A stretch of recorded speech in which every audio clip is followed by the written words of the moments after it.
마가복음 6장, 예수께서 그곳을 떠나 고향으로 가셨습니다. 예수의 제자들도 동행했습니다. 안식일이 되자 예수께서는 회당에서 말씀을 가르치기 시작하셨습니다. 많은 사람들이 그분의 말씀을 듣고 놀라며 물었습니다. 저 사람이 이런 것들을 어디서 배웠는가? 저런 지혜를 도대체 어디서 받았는가?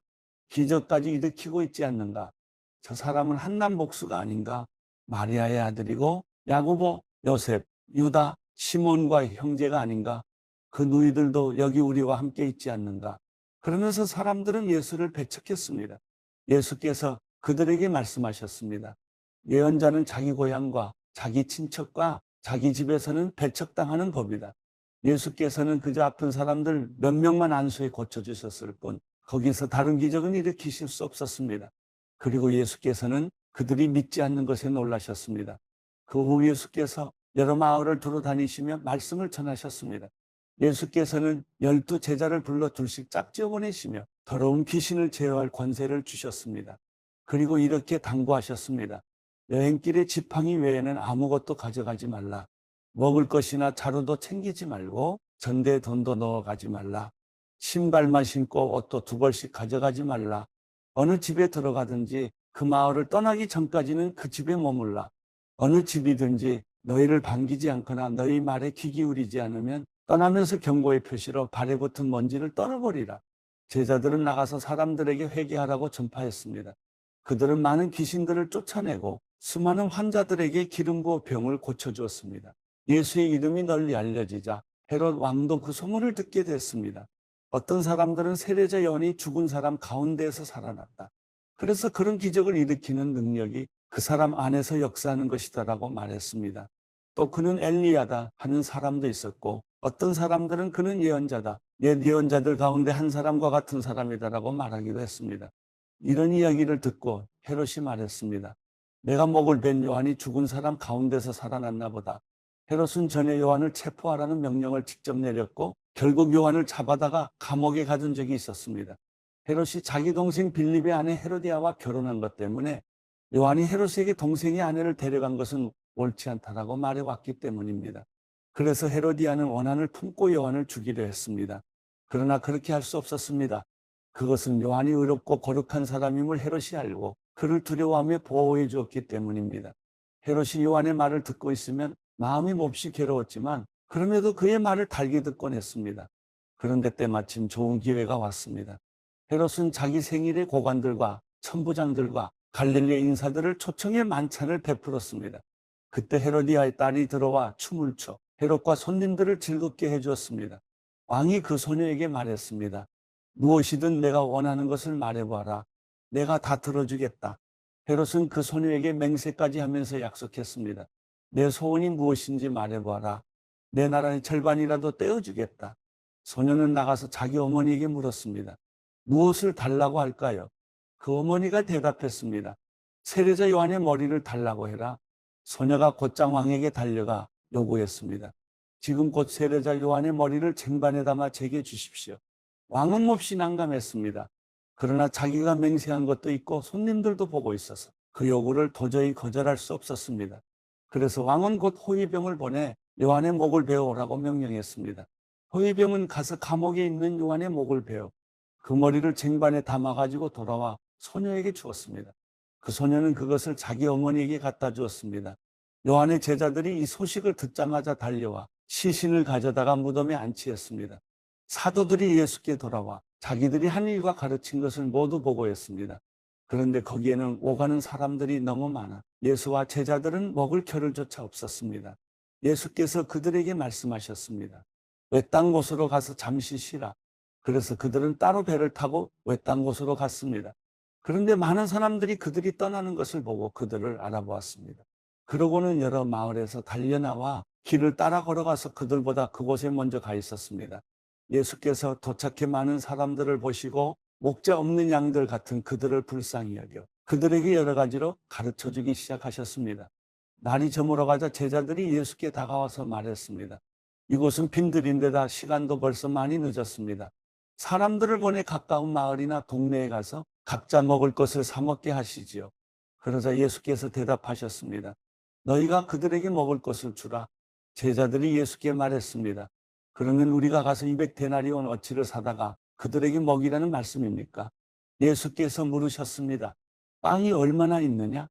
가서 알아보라. 그들이 알아보고 말했습니다. 빵 5개와 물고기 2마리가 있습니다. 그러자 예수께서는 사람들을 모두 풀밭에 무리를 지어 앉히라고 제자들에게 지시하셨습니다. 그래서 사람들은 100명씩, 50명씩 무리를 지어 앉았습니다. 예수께서는 빵 5개와 물고기 2마리를 들고 하늘을 우러러 감사 기도를 드린 후 빵을 떼셨습니다. 그리고 제자들에게 주어 사람들 앞에 갖다 놓으라고 하셨습니다. 예수께서는 물고기 2마리도 그들 모두에게 나눠주셨습니다. 사람들은 모두 배불리 먹었습니다. 제자들이 남은 빵 조각과 물고기를 모으니 12바구니에 가득 찼습니다. 빵을 먹은 남자 어른만도 5,000명이었습니다. 예수께서 곧 제자들을 배에 태워 호수 건너편 벳세다로 먼저 가게 하시고 사람들을 돌려보내셨습니다. 그들을 보내신 뒤 예수께서는 기도하려고 산으로 올라가셨습니다. 밤이 되자 배는 호수 한가운데 있었고 예수께서는 혼자 무태 계셨습니다. 예수께서는 제자들이 강한 바람 때문에 노젓느라 안간힘을 쓰는 것을 보셨습니다. 이른 새벽에 예수께서 물 위를 걸어 그들에게 나아가시다 그들 곁을 지나가려고 하셨습니다. 예수께서 물 위를 걸어오시는 것을 본 제자들은 유령인 줄 알고 소리를 질렀습니다. 그들 모두 예수를 보고 겁에 질렸습니다. 그러자 곧 예수께서 그들에게 말씀하셨습니다. 안심하라, 나다. 두려워하지 말라. 그리고 예수께서 제자들이 탄 배에 오르시자 바람이 잔잔해졌습니다. 제자들은 몹시 놀랐습니다. 그것은 제자들이 예수께서 빵을 먹이신 기적을 보고도 아직 제대로 깨닫지 못하고 마음이 둔해져 있었기 때문입니다. 그들은 호수를 건너 게네사렛에 도착해 배를 태웠습니다. 그들이 배에서 내리자 사람들은 예수를 즉시 알아보았습니다. 사람들은 온 지역을 뛰어다니며 예수께서 계시는 곳이면 어디든지 아픈 사람들을 자리에 눕힌 채 짊어지고 오기 시작했습니다. 예수께서 가시는 곳이면 어디든지 마을이든 도시든 농촌이든 할 것 없이 사람들은 아픈 사람들을 시장에 데려다 두고 예수의 옷자락이라도 만질 수 있도록 간청했습니다. 그리고 손을 댄 사람들은 모두 병에서 나았습니다.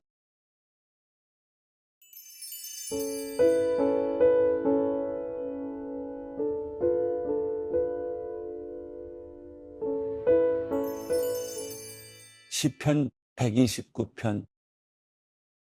이스라엘은 말할 것이다. 그들이 내 어린 시절부터 나를 여러 번 억압했습니다. 그들이 내 어린 시절부터 여러 번 나를 억압했지만 나를 이기지는 못했습니다. 밭을 가는 사람들이 내 등을 갈아 길게 고랑을 만들었습니다. 그러나 여호와께서는 의로우신 분이시라. 그분이 악인들의 줄을 끊어주셨습니다. 시온을 미워하는 사람들은 다 수치를 당하고 물러가라. 그들은 자라기도 전에 시들어버리는 지붕 위의 풀 같아서 베는 사람이 자기 손을 채우지 못하고 모으는 사람이 그 품을 채우지 못하리라. 지나가는 사람들도 여호와의 복이 내게 있기를 빈다. 여호와의 이름으로 우리가 너를 축복한다 라고 하지 않으리라.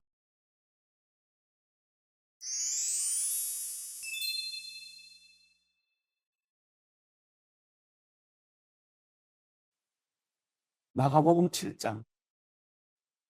예루살렘에서 온 바리새파 사람들과 몇몇 율법학자들이 예수 곁에 모여 있다가 예수의 제자들 가운데 몇 사람이 손을 씻지 않고 더러운 손으로 음식을 먹는 것을 보았습니다.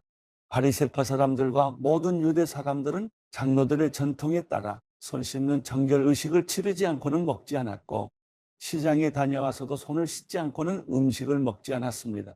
그들이 지키는 규례는 이것 말고도 잔과 단지와 녹그릇을 씻는 등 여러 가지가 있었습니다. 그래서 바리새파 사람들과 율법학자들이 예수께 물었습니다. 왜 선생님의 제자들은 장로들이 전해준 전통을 따르지 않고 더러운 손으로 음식을 먹습니까? 예수께서 대답하셨습니다. 너희 위선자들에 대해 이사야가 예언한 말이 옳았다. 성경에 이렇게 기록됐다. 이 백성들은 입술로만 나를 공경하고 마음은 내게서 멀리 떠났다. 사람의 훈계를 교리인 가르치고 나를 헛되이 예배한다. 너희가 하나님의 계명은 버리고 사람의 전통만 붙들고 있구나. 그리고 예수께서 그들에게 말씀하셨습니다. 너희는 너희만의 전통을 지킨다는 구실로 그럴듯하게 하나님의 계명을 제쳐두고 있다. 모세는 내 부모를 공경하라라고 했고 누구든지 자기 부모를 저주하는 자는 반드시 죽을 것이다 라고 했다. 그러나 너희는 내가 아버지나 어머니에게 드리려던 것이 고르반 곧 하나님께 드리는 예물이 됐다라고 하면 그만이라면서 너희 부모를 더 이상 봉양하지 않으니 너희는 전통을 핑계 삼아 하나님의 말씀을 유명무실하게 만드는 것이 아니냐. 또 너희가 많은 일들을 이런 식으로 행하고 있다. 예수께서 다시 사람들을 불러 말씀하셨습니다. 너희는 모두 내 말을 잘 듣고 깨달으라. 몸 밖에 있는 것이 사람 속으로 들어가 사람을 더럽게 하지 못한다. 오히려 사람 속에서 나오는 것이 사람을 더럽게 하는 것이다. 예수께서 사람들을 떠나 집 안으로 들어가시자 제자들이 이 비유에 대해 물었습니다. 그러자 예수께서 물으셨습니다. 너희는 아직도 깨닫지 못하느냐? 몸 밖에서 사람 속으로 들어가는 것이 사람을 더럽게 하지 못하는 것을 너희가 알지 못하느냐? 그것은 사람의 마음으로 들어가는 것이 아니라 배 속으로 들어갔다가 결국 몸 밖으로 나오기 때문이다. 그러므로 예수께서는 모든 음식은 깨끗하다라고 선포하신 것입니다. 예수께서 이어 말씀하셨습니다. 사람 안에서 나오는 것이 바로 사람을 더럽게 하는 것이다. 사람 속에서 곧 사람의 마음에서 나오는 것은 악한 생각, 음란, 도둑질, 살인, 간음, 탐욕, 악의, 거짓말, 방탕, 질투, 비방, 교만, 어리석음이다. 이런 악한 것들은 모두 안에서 나오고 사람을 더럽게 한다. 예수께서는 그곳을 떠나 두로와 시돈 지방으로 가셨습니다. 어떤 집에 들어가 아무도 모르게 계시려 했지만 그 사실을 숨길 수가 없었습니다. 더러운 귀신 들린 어린 딸을 둔 여인도 예수의 소식을 듣자마자 와서 그 발 앞에 엎드렸습니다. 그 여인은 수로보니게 출신 그리스 사람이었는데 자기 딸에게서 귀신을 쫓아달라고 예수께 애원했습니다. 예수께서 여인에게 말씀하셨습니다. 자녀들을 먼저 배불리 먹게 해야 한다. 자녀들이 먹을 빵을 가져다가 개에게 던져주는 것은 옳지 않다. 여인이 대답했습니다. 그렇습니다, 주여. 하지만 개들도 식탁 밑에서 자녀들이 떨어뜨린 부스러기를 주워 먹습니다. 그러자 예수께서 말씀하셨습니다. 내가 그렇게 말했으니 어서 가보아라. 귀신이 내 딸에게서 나갔다. 여인이 집에 돌아가 보니 귀신은 떠나가고 딸아이가 침대에 누워 있었습니다. 그 후 예수께서 다시 들어와 시돈 해안을 떠나 데가볼리 지방을 거쳐 갈릴리 호수로 가셨습니다. 그곳에서 어떤 사람들이 듣지 못하고 말도 못하는 사람을 예수께 데려와 안수해 달라고 간청했습니다. 예수께서 그를 멀찌감치 따로 데리고 가셔서 그의 귀 속에 손가락을 넣으시고 손에 침을 뱉어서 그의 혀에 손을 대셨습니다. 그리고 예수께서 하늘을 쳐다보며 깊은 숨을 크게 한 번 쉬고는 그에게 애받아라고 말씀하셨습니다. 이 말은 열려라라는 뜻입니다. 그러자마자 그 사람은 귀가 뚫리고 혀가 풀리더니 제대로 말하기 시작했습니다. 예수께서 이 일을 아무에게도 말하지 말라 하고 사람들에게 명령하셨습니다. 그러나 예수께서 하지 말라고 하실수록 그들은 더욱더 말하고 다녔습니다. 그들이 몹시 놀라 이렇게 말했습니다. 예수께서 행하시는 모든 것은 참으로 대단하다. 듣지 못하는 사람도 듣게 하시고 말 못하는 사람도 말하게 하신다.